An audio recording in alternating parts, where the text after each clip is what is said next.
Hello and welcome back to the OTP YouTube channel. I am your host OTP, and as you can tell by the calendar behind me, which is a new addition for this year, it is Wednesday the 3rd of Max Verstappen 2024, and I have one New Year's resolution this year, and it is to get platinum rank. Is it platinum? Whatever the blue or purple. Is it even purple? I honestly don't know. My New Year's resolution is to finally hit the highest rank on F1 23. Whatever the hell it's called. Elite? It might be Elite. Anyway, let's jump straight into the first race of 2024. It was a shocking start. My qualifying was so bad that I couldn't even be bothered to scroll down to my name. 3 days in, and that New Year's resolution is already looking incredibly unlikely. So we ended up qualifying P17 out of 19 runners. We're at France, so it's going to be a rough one for me. Lights out and away we go, and it's a very underwhelming start. We're actually going to lose position off the line down to 18th place as we head down towards turn number 1. We're just going to take it nice and slow. There's a lot of cars on the track. There's bound to be some carnage, and there definitely is.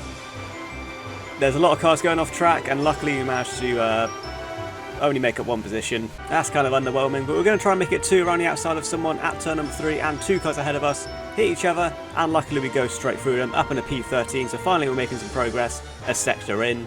As you can see by my lack of traction, where the hell is that guy going?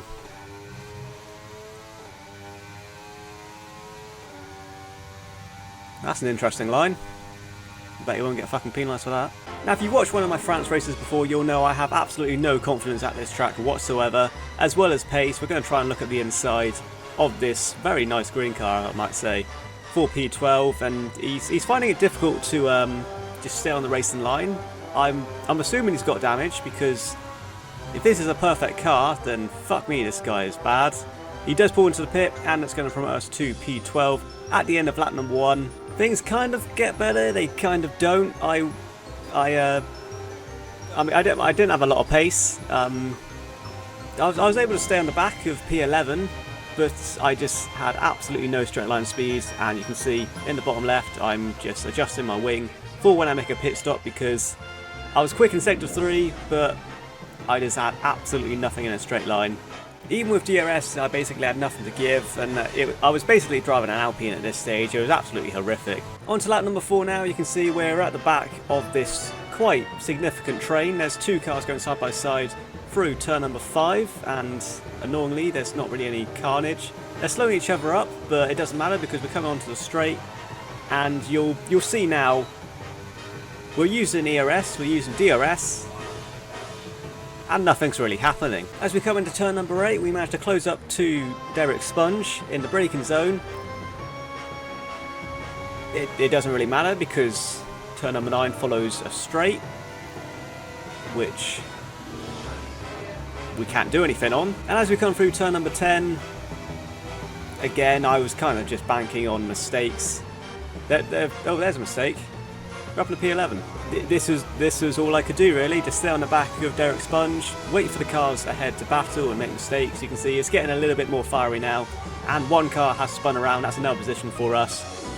We're going to actually try and challenge Derek Sponge on the exit of turn number 2. We're alongside him on a little bit of a straight, and you know what, we've actually made a legitimate move for P number 9. I'm sure I'll be able to easily hold on to this coming onto the straight.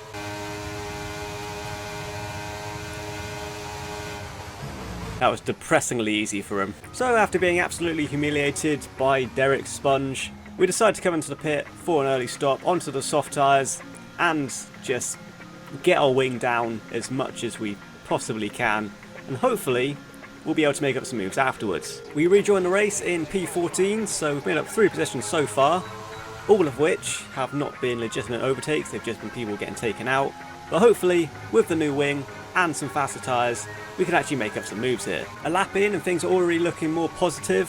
We managed to get into the DRS of 1 AM, and we actually managed to jump Derek Sponge in the pit stops. So as we come out the final corner, we're right on the back of 1 AM, and I actually feel like I have a chance to make this move and actually have it stick this time.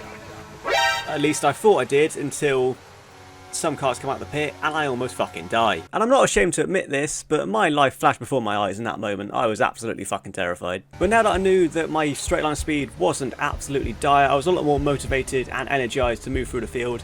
We try an ambitious move into the final corner on the Red Bull livery car. That was, with hindsight, a shocking move because we ruined all momentum down the pit straight.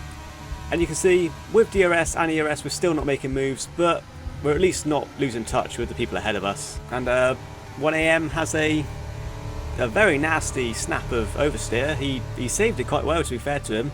Annoyingly, that has allowed Carl to pull away from us, and you can see 1AM is just really struggling on his medium tyres. Hopefully we can cruise past him down the straight, and with the changes to the wing, we absolutely do. It's our turn to embarrass someone.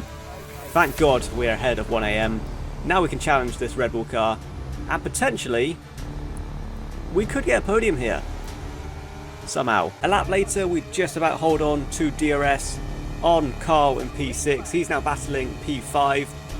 Hopefully we can match the pace of Carl and he can pull us through the field, and we could be on for a really strong result here. He's going to be battling P5.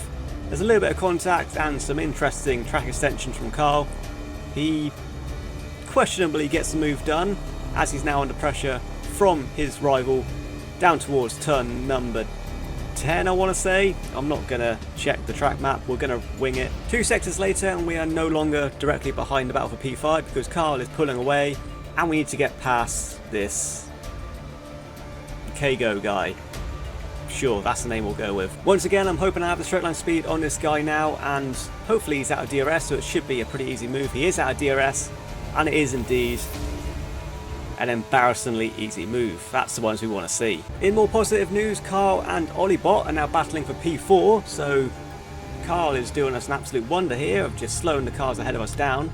He goes around the outside of Olibot in, fair enough, a phenomenal move from him. Olibot was our next victim. He was struggling a fair bit on the tyres by this point, and again, hopefully it's going to be an easy move. We've got DRS and ERS, and I'm pretty sure he is out of DRS of Carl ahead of him. We're going over to the inside of turn number 8, and it is indeed a very easy move on the brakes up into P5 for us. But the question now was, did we have enough pace to catch Carl for P4? He was 2 seconds ahead of us, and so far it looked like oh shit, we're under pressure from Olibot. Okay, we're going to have to forget Carl. We're under pressure from Olibot. He goes up the inside of turn number 10. This wasn't in the script. Yeah, I think P4 is now immediately out of the question. We've got just over a lap to go, and it looks like a battle for P5 for us. Coming through the final corner for the penultimate time, on to the final lap of the race. It's been happening all race, but I just could not get a good run out of this corner. Nevertheless, we're going to have ERS and Slipstream on Olibot, and controversially, we are going to overtake him down towards turn number 1. We're going to put faith in our newfound straight line speed on the back straight. So here is the moment of truth coming onto the straight. We've got a little bit of a gap to Olibot. We know his tyres are going off at this point.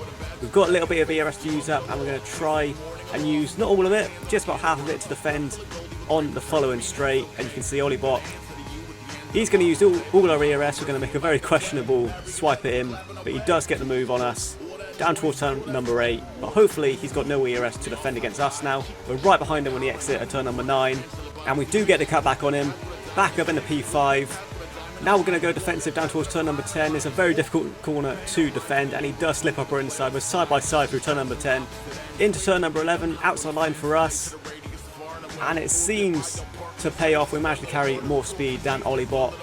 Luckily he doesn't understeer into us, and barring an audacious move into the final corner for Olibot, it looks like it's going to be a pretty convincing P5 for us now. Olibot, I think he's used up all of his ERS. He is under pressure from Derek Sponge behind him, and into the final corner. The arrows were a little bit questionable for a moment there, but we've got a significant gap on P6, and from P17 on the grid we come home in P5. Okay, good clean racing today, that's a positive. But on the flip side, we didn't make our target, did we? And there is Mark, as ever, being the one to drain the happiness and joy from a good result. In more positive news though, Driver of the Day finally works, and we deservedly get the vote for us. P17 to P5 in a majority gold league. I'll take that. It's a good start to the year. I'm sure it goes downhill from here.